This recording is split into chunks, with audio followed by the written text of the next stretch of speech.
Okay, so ito yung kanyang sticker. Kung makikita nyo, ito isang 310 DC volt na fan motor. So ang kanyang, makikita nyo na rin ang model. Pero ang importante tingnan nyo dito is yung kanyang diagram.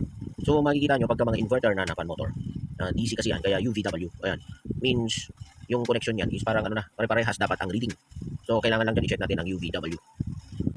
So using multi-tester, gawin natin ang pag-check. Okay, so ito yung ating multi-tester. Ayan. So, ang gagawin natin, i-check lang natin yung kanyang mga terminal. Ilagay nyo yung inyong tester sa ohms. Ganyan lang. Then, i-check lang yung tatlong terminal bali-baliktad. So, ayan siya. Naka-ohms siya. Then, i-check lang natin yung tatlong terminal ito. Yung tatlo na yan. Oh, so, madali lang naman yan.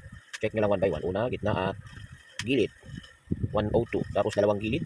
102. O, nakita nyo? Parehas na 102. Oops, dito mama. O, yan. 102.5. So, gitna at gilid ulit sa kabila. Oops. Ayan. So, kailangan pare-parehas lang ang reading, mga ka-rock cool.